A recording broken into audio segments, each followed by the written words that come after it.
క్రైస్తవ machinery company ప్రభుత్వం హిందువుల దేవాలయాలను, ముస్లిం మసీదులను నిర్వహించడం, ప్రోత్సహించడం కిందకే వస్తుందని, ఇది సరైన పని కాదని ఇంగ్లాండ్లో ఆందోళన చేయగా 1833 నుంచి కంపెనీ వారు దేశంలో మతం పట్ల జోక్యం కలిగించుకోరాదని పద్ధతిలో ప్రవర్తించడం ప్రారంభించారు. అయితే తిరుమల, పూరి వంటి సుప్రసిద్ధ ఆలయాలకు వచ్చే ఆదాయం బాగా ఎక్కువ కావడంతో వాటిని తమ వశంలోనే ఉంచుకుంది. ఎప్పటిలా కంపెనీ ఉద్యోగులే నిర్వహించేవారు. అయితే 1841లో ఆంగ్ల ప్రభుత్వం హిందూ మత సంస్థలలో జోక్యం చేసుకోకూడదన్న చట్టం చేసినందుకు ఆ ఆలయ నిర్వహణ మహాంతులకు అప్పచెప్పేసింది. అప్పటి నుంచి 1863 వరకు దేవాలయాలను సక్రమంగా నిర్వహించే నాదుడు లేక ఉన్న ధర్మకర్తలు అక్రమంగా పాల్పడుతుండగా మూలంగా బ్రిటిష్ ఈస్ట్ ఇండియన్ కంపెనీ దేవాలయాల దెబ్బ తిన్నాయి.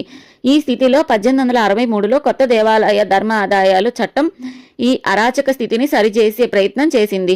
1843 నుండి మహాంతు సేవదాస్ జీ, మహాంతు ధర్మదాస్ జీ, మహాంతు భగవాన్ దాస్, మహావీరదాస్, రామకృష్ణదాస్, ప్రయాగ్ దాస్ ఇలా 90 ఏళ్ల పాటు మహాంతుల పాల సాగింది.